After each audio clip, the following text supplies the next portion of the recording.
तो मोदी सरकार के शपथ ग्रहण का निमंत्रण पत्र सामने आया है। जिन लोगों को शपथ ग्रहण समारोह के लिए बुलाया गया है उन्हें ये निमंत्रण पत्र भेजा जा रहा है। ये निमंत्रण पत्र देखिए, लगातार जीत की हैट्रिक लगाने के बाद नरेंद्र मोदी तीसरी बार प्रधानमंत्री पद की शपथ लेने वाले हैं और ये निमंत्रण न्यूज 18 पर आप देख पा रहे हैं। निमंत्रण पत्र की पहली झलक न्यूज 18 पर एक्सक्लूसिवली इस वक्त आपके सामने है कि कैसे लोगों को इन्वाइट किया जा रहा है।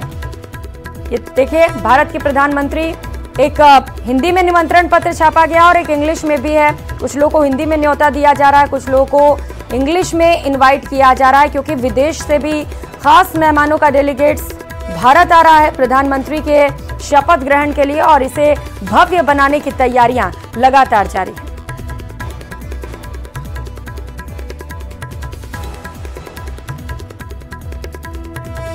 तो नरेंद्र मोदी 9 जून यानी कि कल तीसरी बार पीएम पद की शपथ लेंगे। राष्ट्रपति भवन में कल शाम 7:15 पर शपथ ग्रहण होगा और इसकी जानकारी खुद राष्ट्रपति भवन ने दी है। वहीं शपथ को लेकर राष्ट्रपति भवन में तैयारियां तेज हो गई हैं। मोदी सरकार के शपथ ग्रहण समारोह में 7 देशों के प्रमुख नेता शामिल होंगे। विदेश मंत्रालय के मुताबिक श्रीलंका के राष्ट्रपति रानिल विक्रमसिंघे, मालदीव के राष्ट्रपति मोहम्मद मुइज़ू, सेशेल्स के उपराष्ट्रपति अहमद अफीक, बांग्लादेश के प्रधानमंत्री शेख हसीना, मॉरिशस के प्रधानमंत्री प्रविंद कुमार जुगनौथ, नेपाल के प्रधानमंत्री पुष्प कमल दहल और भूटान के प्रधानमंत्री शेरिंग तोब्गे शपथ ग्रहण समारोह में शामिल होंगे।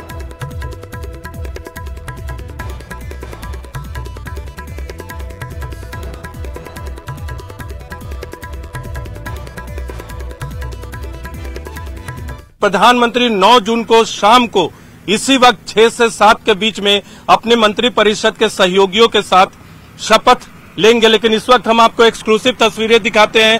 हम खड़े हैं राष्ट्रपति भवन के सामने और ये सामने में जो प्रांगण दिख रहा है आपको, हम अपने camera person Kamaldev Singh KD से कहेंगे कि वो जूम इन करके दिखाए। इसी प्रांगण में प्रधानमंत्री नरेंद्र मोदी लगातार तीसरी बार अपना शपथ ग्रहण करेंगे अपने सहयोगियों के साथ, अलग अलग दलों के मंत्रियों के साथ। और यहां 7 से 8 हजार लोगों के बैठने की व्यवस्था की जा रही है। कुछ लोगों ने यह भी कहा है कि कम से कम 10,000 तक ये संख्या जा सकते हैं। फोरकोट का इलाका बहुत बड़ा है, तमाम तैयारियां जोरों से की जा रही है। न्यूज 18 इंडिया पे आप एक्सक्लूसिव तस्वीरें भी देख रहे होंगे कि कुर्सियां लगाई जा रही हैं गर्मी से बचने के लिए। हालांकि शाम का वक्त होगा, 6 से 7 के बीच शपथ ग्रहण समारोह की शुरुआत होगी। गर्मी का दिन है, लेकिन तमाम कूलर, फैन, स्टैंड फैन लगाए गए हैं ताकि लोगों को किसी तरह की दिक्कत का सामना नहीं करना पड़े, क्योंकि बड़ी संख्या में लोगों को इस शपथ ग्रहण समारोह के लिए बुलाया जा रहा है। कैमरा पर्सन केडी के साथ नीरज कुमार, न्यूज 18 इंडिया, दिल्ली। तो मौसमी बीमारियों के चलते लगातार नौनिहाल में बच्चे बीमार हो रहे हैं। ऐसे में अलवर के सबसे बड़े शिशु अस्पताल राजकीय गीतानंद शिशु चिकित्सालय में नौनिहाल में जो बच्चे पढ़ने जाते हैं वो अब भर्ती हो रहे हैं। आलम यह है कि 40 बेड के वार्ड में 70 से 80 बच्चों का इलाज चल रहा है। एक बेड पर 2 से 3 बच्चों को भर्ती कर उनका इलाज किया जा रहा है।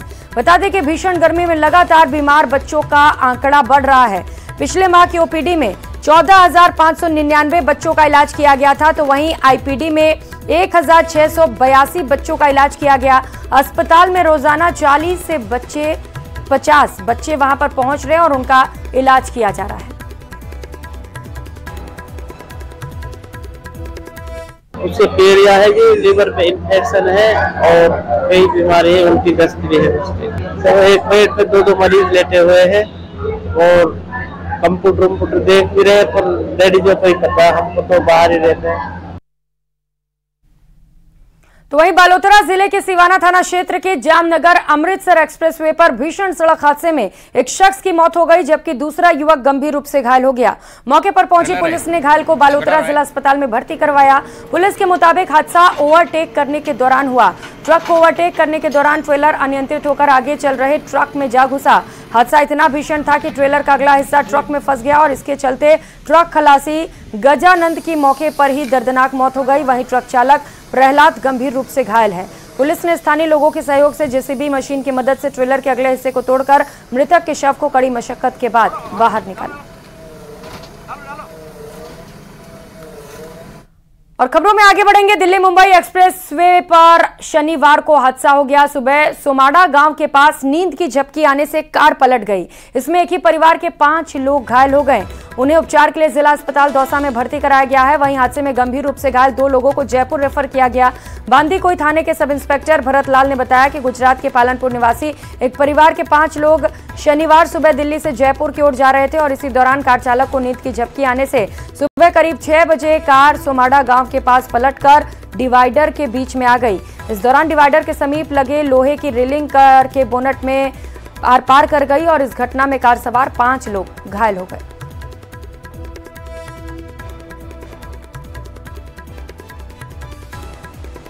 तो कोटपुतली शहर में नगर परिषद की ओर से मानसून से पहले नालों की सफाई का अभियान शुरू हो गया है और इसी दौरान सफाई कार्य में बाधक बन रहे अस्थायी अतिक्रमण को जेसीबी से हटाया गया। अतिक्रमण हटाने से नालों को सफाई करने में आसानी होगी। जानकारी के मुताबिक शहर के बरसाती नालों पर लोगों ने पक्के अतिक्रमण कर सीढ़ियां और चबूतरे बना रखे हैं और इसके चलते नालों की सफाई में परेशानी हो रही है। मानसून से पहले नगर परिषद ने शहर में सफाई अभियान शुरू किया है। जनाना अस्पताल के सामने नगर परिषद प्रशासन जेसीबी लेकर पहुंचा और लोगों द्वारा नाले पर किए गए अस्थायी अतिक्रमण को हटाया गया।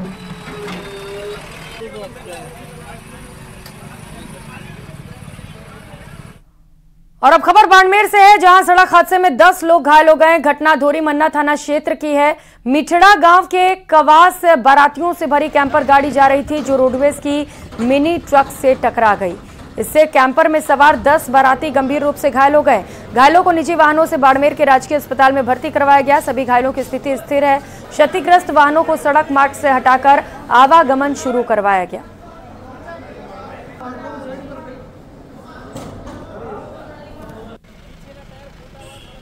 बीएनसी चौराहे के नीचे एक रोडवेज की अनुमानित टेम्पो ट्रैक्स और सामने बारात थी जो धोरीमन्ना से जा रही थी इधर कवास की तरफ, तो उनके आपस में टक्कर हुई जिसमें 10 के लगभग घायल हुए हैं जिनका इलाज किया जा रहा है।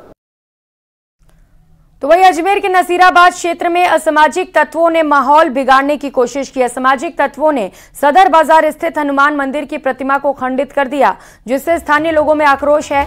आक्रोशित लोगों ने जल्द से जल्द अज्ञात आरोपियों को गिरफ्तार करने की मांग की। आरोपियों के खिलाफ कार्रवाई के लिए क्षेत्रवासियों ने मंदिर के बाहर धरना प्रदर्शन शुरू किया। वहीं मौके पर पहुंची पुलिस ने लोगों से समझाइश की और इस मामले में उचित कार्रवाई का आश्वासन दिया। पुलिस ने मंदिर के आसपास लगे सीसीटीवी फुटेज खंगाले, जिससे एक महिला मंदिर के आसपास नजर आ रही है। पुलिस सीसीटीवी फुटेज के आधार पर महिला की पहचान में जुटी। तो उधर अलवर जिले के रामगढ़ थाना क्षेत्र के अंतर्गत खेड़ी गांव में आज सुबह निर्माणाधीन मकान पर काम करते वक्त 30 फीट ऊंची दीवार गिरने से 7 लोग दब गए। 4 की स्थिति गंभीर है। उन्हें रामगढ़ से अलवर रेफर किया गया है और उनका उपचार वहां पर जारी है। घायलों के परिजनों के मुताबिक सुबह परिवार और आसपास के लोगों को पटाव रखवाने के लिए बुलाया गया, जिसमें 4 लोग एक ही परिवार के थे, बाकी 3 पड़ोसी थे। सब पटाव रख रहे थे और उसी समय अंधड़ भी चल गई। इसी कारण करीब 30 फीट ऊंची दीवार और पटाव गिरने से 7 लोग दब गए। पड़ोसियों ने तुरंत घायलों को मलबे से बाहर निकाला और अस्पताल पहुंचवाया।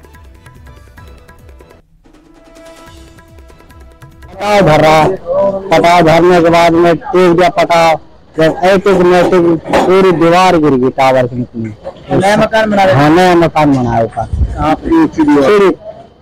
सीढ़ी के पास, हरा मेरे पास है।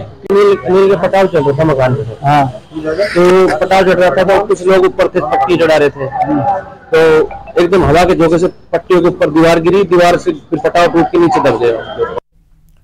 तो वहीं कोटा के न्यू मेडिकल कॉलेज अस्पताल में एक युवक की मौत के बाद परिजनों और समाज के लोगों ने हंगामा कर दिया। आक्रोशित लोगों ने अस्पताल परिसर में ही नारेबाजी कर प्रदर्शन भी किया और धरने पर बैठ गए। हंगामा बढ़ता देख पुलिस के अधिकारी मौके पर पहुंचे और सुरक्षा के मद्देनजर पुलिस जाब्ता तैनात किया गया। आक्रोशित लोगों का आरोप है कि लोकेश को समय रहते अस्पताल में भर्ती नहीं कराया गया, लेकिन माफ कीजिएगा, समय रहते अस्पताल में तो भर्ती करवाया गया, लेकिन डॉक्टर के लापरवाही के चलते उसकी मौत हो गई। धरने पर बैठे लोगों की मांग है कि आरोपी डॉक्टर पर कार्रवाई किए जाने के साथ ही मृतक के परिजनों को मुआवजा दिया जाए। वहीं इस मामले में अस्पताल प्रशासन ने किसी भी तरह की लापरवाही से इनकार किया। और पाली नगर परिषद की उदासीनता की वजह से शहर में खुले पड़े अनगिनत नाले हादसों को दावत दे रहे हैं। स्थानीय लोगों का कहना है कि जल्द ही मानसून सीजन शुरू हो जाएगा और ऐसे में बारिश की वजह से खुले पड़े नाले दिखाई नहीं देंगे, जिससे कई हादसे हो सकते हैं। लोगों का आरोप है कि इन खुले नालों के खिलाफ कई बार विरोध प्रदर्शन भी हो चुके हैं, लेकिन नगर परिषद के जिम्मेदारों पर कोई असर नहीं दिख रहा। लोगों की मांग है कि इन खुले नालों को जल्द से जल्द ढकवाया जाए।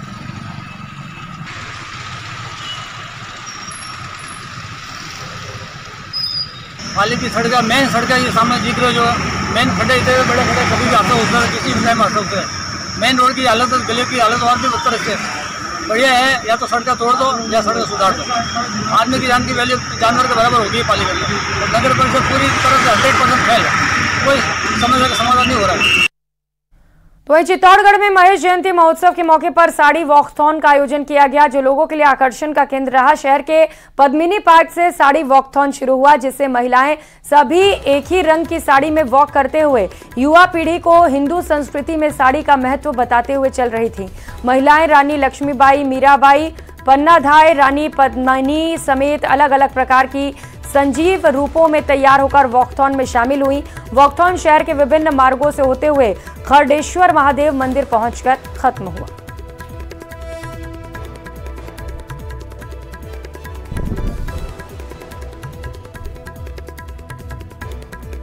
इस बुलेटिन में फिलहाल इतना ही। आगे देखिए महारो राजस्थान। नमस्कार।